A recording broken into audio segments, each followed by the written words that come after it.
teacher Soso, and now you have to prepare yourself to watch our next exploration about cognitive psychology, and it belongs to psychological foundation.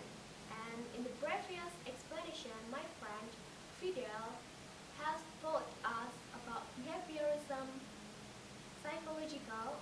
So in this explanation, you have to watch about cognitive psychology. Thank you. So I would like to explain about cognitive psychology. What is cognitive psychology? That's right. It is the study of mental processes and complex behavior. So, cognitive psychology is the branch of psychology that focuses on the way people process information. It looks at how we process information we receive and how the treatment of this information leads to our responses. In other words, cognitive psychology is interested in what is happening with our minds that links stimulus and response. It also can be defined as the study of internal processes that include perception, attention, language, memory, and thinking. Okay, let's move to the first stages of Piaget cognitive development. Through his observation of his children, Piaget developed a stage of theory of intellectual development that included four distinct stages. There are sensorimotor stage, pre-operational stage, concrete operational stage, and formal operational stage. First, the sensorimotor stage.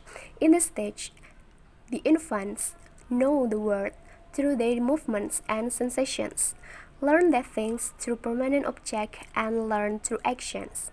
During this earliest stage of cognitive development, infants and toddlers acquire knowledge through sensory experiences and manipulating objects. A child's entire experience at the earliest period of this stage occurs through basic reflexes, senses, and motor responses. It is during the sensorimotor stage that children go through a period of dramatic growth and learning. As kids interact with their environment, they are continually making new discoveries about how the world works.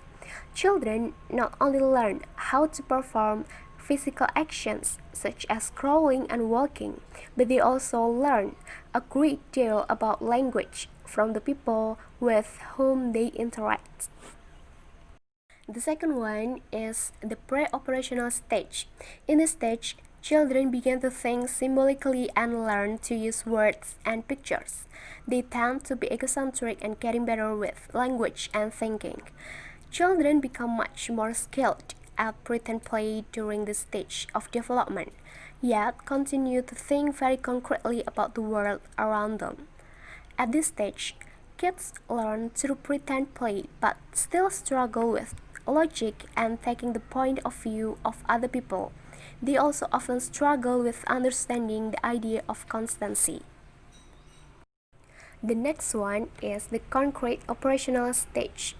Children begin to think logically, understand the concept of conservation, and develop thinking becomes more logical and organized. While children are still very concrete and literal in their thinking at this point in development, they become much more adept at using logic. The egocentrism of this previous stage begins to disappear as kids become better at thinking about how other people might view a situation. Kids at this point in development tend to struggle with abstract and hypothetical concepts. During this stage, children also become less egocentric and begin to think about how other people might think and feel. Kids in the concrete operational stage also begin to understand that their thoughts are unique to them and that not everyone else necessarily shares their thoughts, feelings, and opinions. The last is formal operational stage. In this stage, adult begins to think abstractly, think about issues, require theoretical and abstract reasoning, and use deductive logic. The final stage of Piaget's theory involves an increase in logic, the ability to use deductive reasoning, and an understanding of abstract ideas. At this stage, people become capable of seeing multiple potential solutions to problems and thinking more scientifically about the world around them. The ability to think about abstract ideas and situations is the key of the formal operational stage of cognitive development. Okay, and then we come to the implementation of Piaget's theory in the learning process. As you know that the teacher's role is to facilitate learning by providing a variety of experiences. In this learning process, the teacher can also use discovery learning method that provides opportunities for learners to explore and experiment, thereby encouraging new understandings. Teacher can provide concrete properties and visual aids such as model and timeline. Use familiar examples to facilitate learning more complex ideas such as theory problems in mathematics. The teacher can also present problems that require logical analytic thinking. The use of tools such as brain tracers is encouraged. For both adolescent and adult learners, it is important to use these instructional strategies. Use visual aids and models, and also provide opportunities to discuss social and political and also cultural issues. The teacher can teach broad concepts rather than facts, and to situate this in context meaningful and relevant to the learners. Okay, let's move to Vygotsky's theories.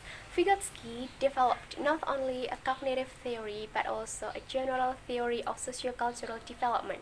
He primarily addressed the social origins and cultural basis of individual development. In his view, children developed their potential via enculturation into society, mores, and norms. Within such an environment, the child, under an educator's guidance, had opportunities to receive and perfect psychological tools that assisted in organizing and reorganizing mental function. Okay, next I would like to learn about ZBD, but before we are going to know about what ZBD is, I would like to explain about scaffolding. As you know that the Vygotsky theory behind instructional scaffolding is that, compared to learning independently, students learn more when collaborating with others who have a wider range of skills and knowledge than students currently do. These instructors or peers are the scaffolding who help the students expand their learning boundaries and learn more than they would be able to on their own. And what is CPD? Do you know? That's right, it is zone proximal development. And then, zone proximal development is the set of skills or knowledge a student cannot do on her or his own, but can do with the help or guidance of someone else. It is the skill level just above where the student currently is. Zone proximal development is often depicted as a series of concentric circles. The small circle is the set of skills a student can learn on her or his own without any help. For example, I can say there is a kindergartner who is learning how to read and write. He knows all the letters of the alphabet, but he cannot yet read or write words. No matter how much guidance he was given, he could never read on his own at this point. But with a teacher's help, he can learn how to read and write short words like at, boy, and dog, because this skill is within zone proximity development. So in this easiest way, we can say that the student's zone proximity development is reading and writing short words, and then the teacher who helps him learn the student is the scaffolding. Let's continue to multiple intelligences. The theory of multiple intelligences challenges the idea of a single IQ, where human beings have one central computer where intelligence is housed. Howard Gardner originally proposed the theory says that there are 9 multiple types of human intelligence, each representing different ways of processing information. Next is multiple intelligences. There are 9 multiple types of human intelligences. The first one is verbal linguistic intelligence. It refers to an individual's ability to analyze information and produce work that involves oral and written language, such as speeches, books, and emails. The second one is logical mathematical. This intelligence describes the ability to develop equations and proofs, make calculations, and solve abstract problems. The third, visual spatial intelligence. This allows people to comprehend maps and other types of graphical information. The next is musical intelligence. It enables individuals to produce and make meaning of different types of sound. And then, naturalistic intelligence. It refers to the ability to identify and distinguish among different types of plants, animals, and weather information found in natural world. And then, bodily kinesthetic intelligence. It entails using one's own body to create products or solve problems. The next is interpersonal intelligence. Reflects an ability to recognize and understand other people's moods, desires, motivations, and intentions. And then last but not least, interpersonal intelligence. It refers to people's ability to recognize and assess those same characteristics within themselves. As we know that an instructional model involving explicit training in goal setting, strategy use, self-monitoring, and systematic practice are used in classroom situations in this new K-13 curriculum. These self-disciplinary processes underlying expert mastery are given greater emphasis in schools organized as learning. Academics around disciplines such as music, dance, art, or science. As a result, the curriculum focuses on developing improved methods of performance as well as imparting established knowledge. We also believe that the key aspects of this educational model can be introduced by teachers during homework activities. And then I would like to explain about the various types of thinking. There are 4 types of thinking. The first one is intuitive thinking, and then discovery learning, critical thinking, and the last is creative thinking. Okay, now we come to the various types of thinking. There are 4 various types of thinking. The first one is intuitive thinking. Do you know what is intuitive thinking? That's right. Intuitive thinking is a part of discovery process that is similar to scholar specialists engaging in hunches, playing with ideas, and understanding the relationship. In the learning process, the teacher can provide students to ask several questions and give the students opportunities to express their ideas, express their opinions. And then the teacher can also help the students to make a connection. The students can connect their personal experience and the learning process. And then the teacher can also help the students to figure out the meaning of a new word using the word around them. And then the teacher can also use KWL method or approach. And do you know what is KWL? That's right. It is know, want, and learn. The teacher should pay attention to the students, what they already know, and then what they want to know, and what they have learned in the learning process. The second one is discovery learning. So do you know what discovery learning is? That's right. Discovery learning is an approach to the teaching that involves having students discover new information or concepts through exploration and problem solving. And through the process of discovery, students tap into new pieces of information, and then the teacher should pay attention to the interests of the learners so that they can build the new knowledge or the new concept. And then the teacher can also ask the students several questions to get them thinking or encourage students to express their thoughts, their ideas, so that the classmates can also add something to the discussions. Then last, the teacher can also provide group discussion so that students have several opportunities to productively interact each other. And then the third one is critical thinking. So, critical thinking is very useful to connect problem solving and related behaviors. According to Sternberg, he seeks to foster many of the same intellectual skills in a very different way. And then he points out three mental processes that enhance critical thinking.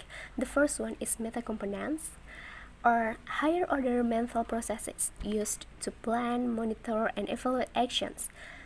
The second one is performance components, the actual steps or strategies taken. And then the last is knowledge acquisition components, is the processes used to relate old material to new material and to apply and use new material. And then, are you familiar with the terms by Benjamin Franklin about tell me and I forget, teach me and I may remember, but involve me and I'll learn? So, to develop the students' critical thinking, we have to involve the students in the learning process. And then, students who are involved by thinking more and deeply about they are learning in the learning process, they can build their own critical thinking.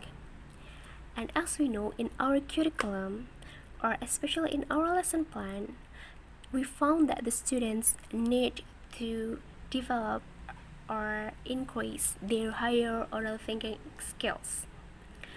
And then the teacher can use several ways in the learning process, such as problem solving, brainstorming, comparing or contrast categorizing, and also seeking out the patterns. Okay, now we come to the last type of thinking. That is creative thinking. So, what is creative thinking? Creative thinking is a way of looking at problems or situations from a fresh perspective, and it can be stimulated by brainstorming. In the learning process, the teacher can build or develop students' creative thinking by implementing several ways. The first one, the teacher can ask students to describe a shape and know the students how to perceive.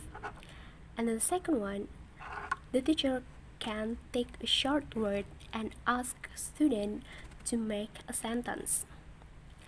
Or maybe the teacher can give the random words to the students and ask the students to arrange words or to arrange the given words in order to make a combination that really go together. And then I would like to relate between cognitive and curriculum. And most curriculum specialists and also the teachers are cognitive oriented because the cognitive approach considers a logical method for organizing and interpreting learning. The approach is rooted in the tradition of subject matter, and also the educators have been trained in the cognitive approaches and understand them. The teacher also structured style of teaching that would prefer the problem-solving method based on the critical thinking on the scientific approach or scientific method. In our new curriculum, the curriculum specialists understood that school should be a place where the students are not afraid to ask questions, be wrong, take cognitive risk, and play with ideas.